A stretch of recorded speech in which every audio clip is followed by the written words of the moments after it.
informative episode of Dboyz Legacy. I'm your host, The Rising, aka The Dragon, aka Mr. D-Boy. That's right, y'all. I claim myself as Mr. D-Boy. I'm a D-Boy legend, even though I have Immortal Legacy, but hey, I'm still Mr. D-Boy. Alright, on to Raw. Raw had some very interesting things going on there. A lot of them really dumb, of course, because we have seen it before. Once again, the one thing that I do want to bring out was Michael Cole. Michael Cole did a really good job of actually voicing what I had actually said on our previous episode last week, that John Cena is insufferable. People just want him to go away.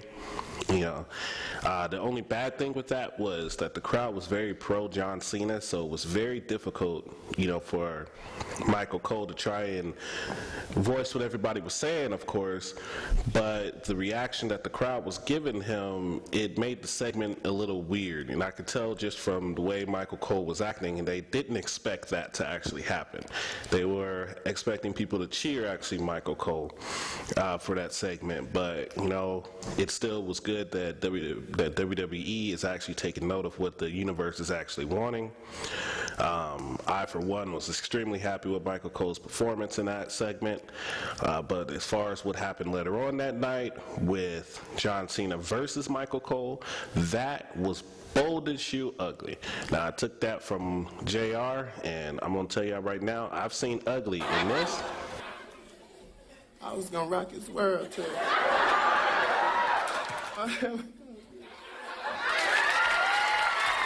That was ugly, but this whole John Cena thing with stripping Michael Cole and then dousing him with barbecue sauce, that was hideous.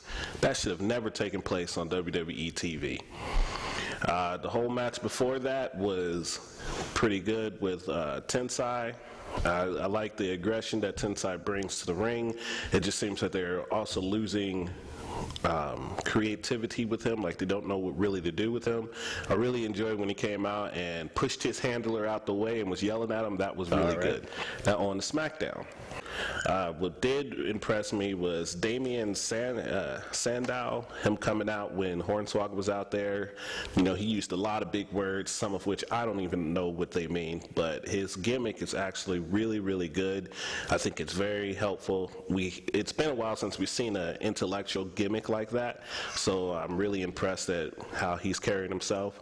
The only thing that I'm not understanding is why they're tossing in Tyson Kidd. Tyson Kidd is not something that we really care to see. So, you know, putting him in a feud with Tyson Kidd right now is not going to bring money, because nobody thinks Tyson Kidd is a very credible wrestler in itself. Tyson Kidd has really good ring skills, but he doesn't really know how to put it together. Too many rest holds. He just makes his matches more boring than interesting, and I know Tyson Kidd can do better than that. On top of that, with Damien Sandow, the only thing I think that you should get rid of, Damien, is those pink and purple outfit. That pink and purple is not getting it. Wear white. White is a very clean color. It's a very intellectual color. It's automatic, you know, shows, you know, superiority. So I think that that's what he should go into. But the pink and purple, not getting it, bruh. Sorry. Brodus Clay, his new aggressive side that we're starting to see is very entertaining. I like that. I like how they come out and he's smiling, you know, and everything, and it should be to the point of where he gets in the ring and he completely changes into this monster. We've seen something like that with Festus. That was a pretty good gimmick, to have the bell ring and then all of a sudden he just transforms and goes crazy. We should see that in Brodus Clay, so I think that this gimmick, the new direction that they're going with it will work. Very good booking to remove him away from Big Show, because that is not something we need to see. That hurt his, you know, Brodus Clay's character more than helped anything, and it didn't even help, you know, Big Show, because he just dominated him. It made, you know, Big Show look like, of course, the big bully, but it made Brodus Clay look weak. So I'm glad that they decided to remove him from Raw and put him on SmackDown to get him away from Big Show. Sin Cara and Drew McIntyre had some pretty good spots going on in that match. This was one of my favorites. that was pretty much it for SmackDown. Now, just a few things that I wanted to bring to you guys' attention as far as the WWE in general. Randy Orton suspended for 60 days for breaking a wellness policy. Randy Orton says he'll let everybody know when WWE takes off his gag order. If he is going back down that dark path of substance abuse, here's hoping that him and his family get the help that he needs. And, here's hoping that when that 60 days is over with, he comes back as a heel, which he has stated he would really like to do. Chris Jericho is also suspended for 30 days. I'm not exactly sure why he's suspended, but I have, I have heard that he is suspended. But don't look to see him anytime soon, probably even after that 30 days. It has been said that he will be going on tour with Fozzy. I think it's at the end of July over in the UK, and they have some pretty demanding tour dates, so he won't be in the WWE for a while. I guess that was our little glimpse of Chris Jericho, which the creative side, had some pretty good plans for when he came back, and then they destroyed it. Looked like they changed their plans, and I just don't get why they did that. He should have won the title. Let's see, what else we got here? One other thing. There is talk of a new WWE Championship being brought in. Here's a picture of what they have online right now. How can Drew McIntyre stop Sin Cara if he can't even slow down the Master Enigma? That's what I'm talking about. Mac, you better lay it in. I don't think that's what the title actually looks like. It's been said that a couple of people have said that it looks more of like one of the side plates on the side of the WWE Championship, or maybe that's just a rough etching of what it actually is going to look like. CM Punk is actually one of the ones that showed that they are in talks of making a new WWE Championship. Edge, I just got done watching the Edge DVD not so long ago. That was a really good DVD. If you have not taken a look at it, get out, take a look at that DVD. It's really worth the money.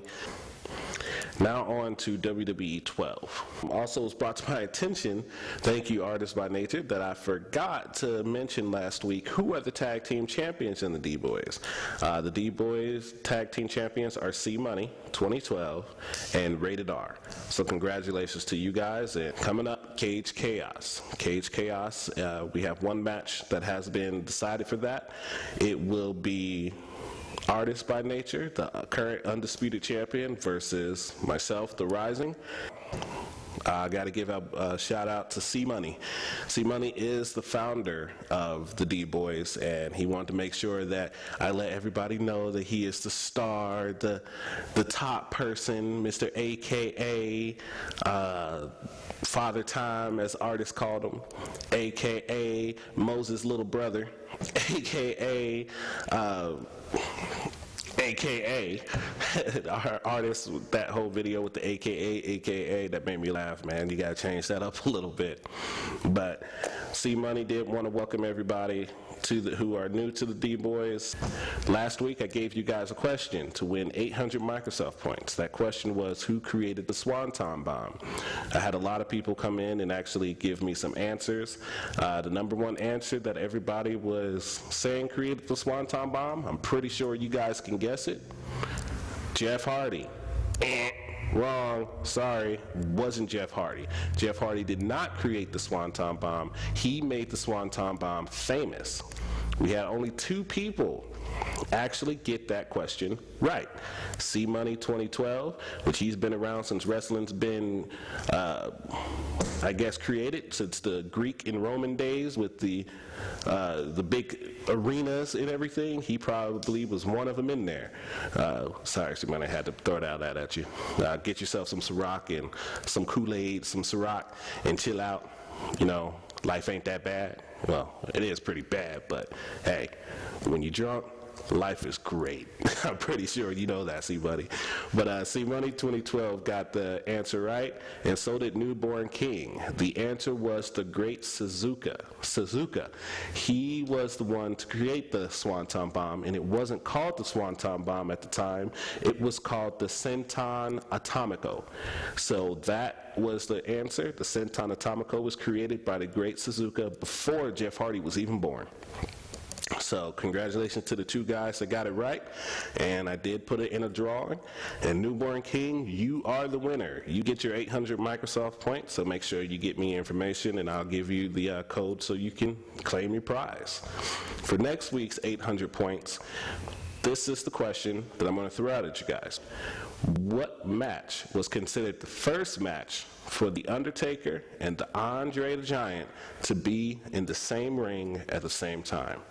What match had Andre the Giant and the Undertaker in the ring at the same time?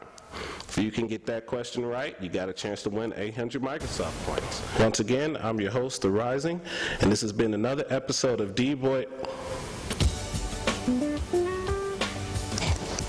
What is that? Seems like we're having some technical difficulties, and yeah, till next time, I'm gonna... Who are you? Hey, you gotta get off my... You think you really know who The Rising is, Simon? Do you really think that this web show is for you? This web show is about the Rising legacy, a legacy that you and all the D-Boys cannot hold back. So sit back, for next week, you will witness on this very show, the Rising Legacy.